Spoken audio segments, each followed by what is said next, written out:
네, 반갑습니다. 메가스터디 사회문화 윤성훈입니다. 자, 우리 제자님들과 함께 이제 뭐 3월 모의평가도 그렇고 또 뒤에 이제 6월 모의평가 대비할 때도 무료로 좀 여러분들이 사회문화에서 좀 주요 파트 내용 공부하시는 데 도움이 되시라고 무료 강좌를 하나 찍어보려고 합니다.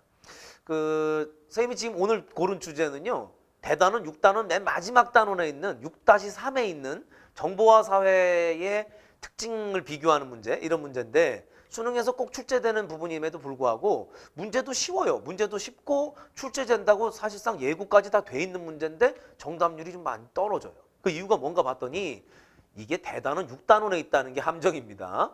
대개 이제 3월 모의평가나 심지어는 6월 모의평가를 앞두고서도 전범위 공부가 제대로 안 돼 있는 경우가 많이 있어요. 그래서 대개 이제 1, 2, 3단원 정도까지만 열심히 공부한 친구들이 많거나 또 6단원까지 하여간 끝까지 유종의 미를 아직 못 거둔 친구들이 많으신 것 같아서 그래서 6단원의 내용을 한번 먼저 여러분들이 선행해서 좀 공부를 하고 그리고 나서 3월 모의평가, 3월 모의평가 전범위잖아요. 그래서 걱정하시는 분들이 많은 것 같아서 6단원의 내용을 골라봤습니다. 많이 어려운 내용은 아니고요. 미리 요 강좌만으로도 충분히 한 문제를 맞출 수 있도록 최선을 다해서 강의를 해드릴게요. 살펴보도록 하죠. 자, 농업사회, 정보사회 특징, 뭐 산업사회 특징들이 나와 있습니다. 자, 여러분들은 첨부 파일이 있으니까 지금 강의 수강하시면서 첨부 파일 활용하시면 함께 필기하시면서 공부하실 수가 있을 거예요. 자, 농업사회, 산업사회, 정보사회. 여러 특징들이 있는데 뭐 보기 중에 나올 만한 것들 다 한번 읊어봤습니다, 선생님이. 주요한 가족 형태로 보면 농업사회는 확대가족 중심이었고 산업사회나 산업사회나 정보사회는 핵가족이 중심인 그런 형태라고 할 수 있겠죠.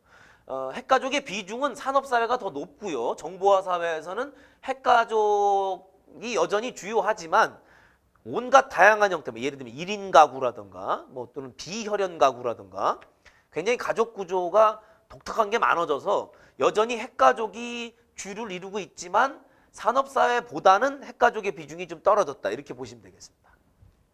주요 산업, 농업사회는 1차 산업 중심이에요. 1차 산업이라는 것은 자연에서 산물을 그대로 체득하는 산업, 농업이나 어업 등을 말하는 거죠. 2차 산업은 주로 제조업, 공업이죠, 공업. 네? 공장에서 뭐 찍어내는 거, 물건을. 산업사회는 2차 산업. 3차 산업은 이게 지식, 정보 등을 통해서 재화가 아닌 서비스를 생산하거나 아니면 지식, 정보, 콘텐츠 산업이나 이런 것들을 우리가 3차 산업이라고 하죠. 정보화 사회는 3차 산업을 중심으로 합니다. 부가가치의 원천, 농업사회는 토지와 노동이 중심이고 당연히 토지가 있고 노동이 있어야지 농사가 되니까 산업사회는 자본과 노동, 양으로 승부했던 거죠. 정보화 사회는 지식과 정보가 부가가치 창출의 원인이 된다. 핵심 원천이 된다라는 거 알아두시면 좋겠습니다. 주요 조직 구조, 농업사회는 아직까지 사회 조직이다 할 만한 요소가 별로 없었어요. 그래서 조직이 미분화, 분화가 안 돼 있다. 분화가 안 돼 있다. 무슨 얘기냐면 옛날 같으면 농업사회 때 사또나리가 있는 관아가 있는 거예요. 관아에 사또나리가 있죠. 그 관청이 말하자면 그 동네의 법원이자 그 동네 주민센터이자 그 동네의 교도소이자 그 동네의 거의 구청이자 세무서이자 거의 역할을 다 했어요. 그러니까 조직이 분화가 잘 안 돼 있었어. 그래갖고 하나의 조직이 어지간한 일을 통합해서 다 관리했었던 거죠. 조직이랄 정도가 못 됐어요. 그리고 나서 산업사회 때 와서는 여러분들 그 2단원에서 공부하신 거 있죠? 관료제가 아주 기본적인 조직 구조가 됐고 정보화 사회에서는 탈관료제가 대단히 많이 생겨났다. 이런 정도 아시면 되겠습니다. 여기 선생님 칸을 좀 비워놨는데요. 이게 제일 중요해서 그래요. 자주 묻습니다. 가정과 일터의 결합 정도. 가정과 일터가 결합되는 정도요. 농업사회가 가장 높습니다. 그 다음이 어디냐? 그 다음이 정보화 사회. 정보화 사회. 산업사회는 대단히 떨어져요. 가정과 일터의 결합 정도가. 이게 무슨 뜻이냐? 두 가지 의미가 있습니다. 가정과 일터가 공간적으로 거리가 가까우냐라는 뜻이기도 하고 한편으로는 소비를 하는 가족 그리고 생산을 하는 기업, 그러니까 생산과 소비가 얼마나 한 곳에서 이루어지느냐 이런 뜻이기도 합니다. 농업사회는 말이죠. 집이 곧 일터야. 농업사회 때는 집이 곧 일터였어요. 온 가족이 함께 생산 공동체이기도 하고 소비 공동체이기도 한 거죠. 같이 시집안간 고모부터 작은아버지, 큰아버지까지 다 한 집에 살면서 함께 대문 열고 나가면 바로 논이고 바로 뒤뜰이 받치고 그랬던 거죠. 그래서 일터가 곧 가정이었고 생산 그룹이 곧 소비 그룹이었던 거예요. 이런 뜻으로 이렇게 얘기합니다. 그런데 산업사회가 되면서 가정과 일터가 완전히 분리된 거죠. 그러니까 집은 소비만 하는 곳이고 일은 어디서 해? 회사 출근해서 하는 거죠. 그러니까 가정은 소비만 하는 곳, 생산을 하는 곳이 아니에요. 출퇴근이라는 개념이 완전히 수립된 게 산업사회입니다. 그러니까 출근해서 일터는 기업이고 가정은 쉼터가 되고 완전히 분리가 된 거죠. 그런데 정보화 사회에 와서는 다시 가정과 일터의 결합 정도가 좀 높아졌어요. 재택근무를 머릿속에 생각하시면 좋을 것 같아요. 집에서도 일을 할 수가 있어요. 집에서도 일을 할 수가 있는 사람들이 늘어났고 꼭 출퇴근하지 않더라도 집에서도 일하고 또 노트북이나 심지어는 스마트폰만 있으면 그곳이 곧 일터가 될 수 있는 세상이 왔죠. 그래서 가정과 일터의 결합 정도가 다시 약간 높아졌어요. 산업사회 때가 가장 멀어져 있었고. 이해되시죠? 그래서 요 가정과 일터의 결합 정도 그러면 농업, 정보, 산업사회 순위라는 거 잊어서는 안 되겠습니다. 사회 변동 속도는 뭐 당연히 농업사회가 제일 느리고요. 산업사회 빨라졌고 정보화 사회는 매우 빠르죠. 여러분들 뭐 이건 설명 안 해도 알 것 같습니다. 관련해서 문제를 좀 하나 풀어보려고요. 기출문제들을 선생님 좀 골라봤습니다. 2017학년도 9월 모의평가 문제였는데 정답률이 좀 매우 높네요. 여러분들 이런 건 아주 가볍게 맞춰주셔야 됩니다. 여러분들 풀어보셨나요? 그 자료 출력해가지고 먼저 풀어보시고 선생님 강의를 같이 보시면 더 좋겠어요. 자, A사회. 직장인 갑은 출근하지 않고 집에서 컴퓨터로 회사의 업무를 본다. 끝났네. 정보화 사회를 말하는 거 아닙니까? B사회. 직장인들은 매일 아침 9시부터 오후 6시까지 자동차 제조 공장에서 일을 한다. 요 산업사회. 맞습니까?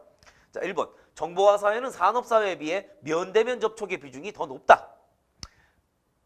면대면 접촉 비중은 오히려 산업사회가 더 높죠. 정보화 사회는 온라인을 통해서 피상적인 인간관계, 대면적이지 못해요. 얼굴을 맞대고 함께 일하는 게 아니라 화상으로 아니면 문자로 이게 얼굴을 맞대서 함께 일하거나 함께 노는 게 아니라 멀리 떨어져 있어요. 옛날 같으면 고스톱을 쳐도 같이 얼굴을 맞대고 얼굴을 맞대고 맞고를 쳤는데 요즘 피망맞고로 그죠? 온라인으로 상대가 누군지도 몰라. 얼굴을 맞대고 접촉하는 일이 점점 줄어들고 있다는 거죠. 이게 이제 정보화 사회의 문제점이죠. 자, 2번. 그리고 요거 밑줄 한번 거볼까요? 공부한 김에 면대면 접촉 비중. 얼굴을 맞대고 접촉하는 비중이 가장 높은 데가 어디예요? 네, 순서가 이렇습니다. 농업사회, 산업사회, 정보사회. 농업사회 때는 참 동네 이웃들끼리 뭐 함께 일하고 함께 부대껴 살고 그랬죠. 옆집에 그냥 턱하니 밥 얻어 먹으러 가도 밥도 주시고 옆집 아줌마가 이렇게 굉장히 그 면대면 접촉이 높았다가 산업사회 때는 좀 약간 좀 서로 형식적인 관계가 됐다가 정보화 사회 때는 서로 얼굴 볼 일이 없게 된 거야. 네, 이렇게 정리하시면 되겠습니다. A사회는 B사회에 비해서 부가가치의 원천으로 자본과 노동을 지식보다 더 중시한다. 자본과 노동을 더 중시하는 것은 산업사회죠. 이것도 거꾸로 됐네요. 지식과 정보를 중시 여기는 게 정보화 사회죠. 3번.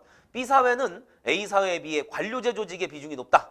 B사회가 산업사회죠? 그렇죠. 3번이 정답이네요. 그죠? 예, 정보화 사회는 탈관료제, 산업사회는 관료제 그랬으니까요. 3번이 아주 쉬운 정답이었습니다. 4번. B사회는 A사회에 비해서 다품종 소량 생산 그랬는데요. 역시 반대로 됐습니다. 정보화 사회가 다품종 소량 생산, 산업사회는 소품종 대량 생산. 그럼 농업사회는요? 농업사회는 소품종 소량 생산. 그러니까 품종도 다양하지도 못한데 대량 생산도 못해요. 조금씩밖에 생산을 못해. 가내 수공업 이런 거니까. 농업사회는 소품종 소량 생산. A, B 사회 모두에서는 가상공간의 등장으로 인해 소비자와 생산자 간의 공간적 제약이 극복된다. 그거는 정보화 사회만 그런 거죠. 산업사회는 갑자기 가상공간이야. 이거 가상공간이라는 건 온라인을 말하는 거잖아요. 이건 정보화 사회에서 확장된 개념이지 산업사회 때는 아직까지는 현물을 주고받고 했던 것이죠. 공간적 제약을 완전히 극복할 수 있는 사회는 정보화 사회가 되어서야 그나마 가능해진 것이다. 이렇게 봐야 되겠죠. 자, 다음 문제 하나 더 풀어볼까요? 2번 문제. 기업. 가가 예라면. 자, 이 질문이 뭐였죠? 1차 산업 중심의 전통적인 사회인가? 예. 그럼 A가 뭐라는 얘기예요? A가 농업사회라면 이런 뜻이 되는 거죠. 가정과 일터의 분리 정도는 A보다 B가 크다. B가 뭔진 모르겠지만 농업사회가 가정과 일터의 분리 정도가 가장 크죠. 그죠? 가정과 일터의 분리 정도는 어디가 가장 크다? 산업사회가 분리, 완전히 분리된 건 산업사회고, 그 다음 정보화사회, 농업사회는 가정과 일터가 결합 정도가 가장 높은 것이죠. 그렇기 때문에 그러니까 가정과 일터의 분리 정도는 A보다는 B가 클 것이다. 맞는 거군요. 기억이 맞네요. 그러니까 농업사회는 일터가 분리되지를 않았으니까 B가 뭐든 간에 B가 산업사회든 정보화사회든 농업사회보다는 일터가 가정과 완전히 분리돼 있다라고 봐야 되니까요. 기억은 맞는 얘기가 되겠네요. 니은 다가 얘라면 이게 무슨 뜻입니까? 다가 얘라는 것은 이거 결국은 C가 농업사회라는 얘기가 되는 거죠. 여기서 얘라고 했으니까. 그렇다면 구성원 간의 비대면 접촉 정도. 구성원 간의 비대면, 얼굴을 맞대지 않고 접촉하는 것은 순서대로 하면은 정보화사회가 가장 얼굴을 맞대지 않죠. 그 다음 산업사회, 그 다음 농업사회. 농업사회는 대면 접촉이 높으니까요. 그렇다면 A보다 C가 더 크다. 비대면 접촉이? 농업사회가 가장 대면 접촉인데, 그죠? 예, 그러니까 이건 틀렸네요. 자, 그 다음에 가가 얘라면은 뭐죠? 가가 얘라면 농업사회가 되는 거죠. A가 농업사회가 되고, 라의 질문이 양방향 미디어가 보편적으로, 양방향 미디어는 인터넷을 말하는 거예요. 쌍방향 미디어. 보편적으로 사용되는 사회인가? 그럼 얘라고 한 B가 정보화 사회가 되는 거죠. 그러니까 즉 여기 밑줄 거 보시면 A가 농업사회, B가 정보화 사회가 되고 C가 산업사회가 된다면 이런 뜻이 되는 거예요. 이런 질문은.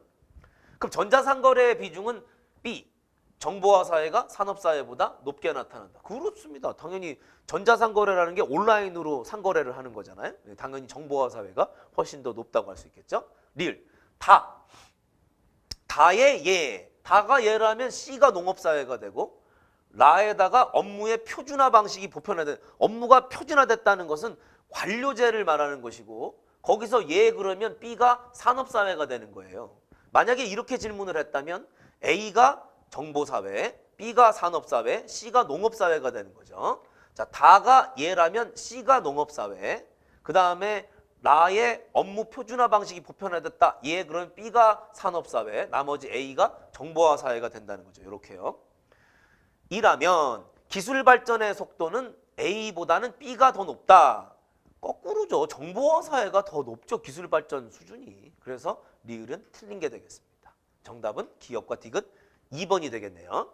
자, 여기 파트는 앞서 설명드린 것처럼 농업사회, 산업사회, 정보화사회 특징이 각각 무엇인지를 잘 정리하셔서 사실 지금 뭐 두 문제밖에 안 풀어봤지만 거의 나올 만한 얘기는 다 다뤘다고 할 수 있어요.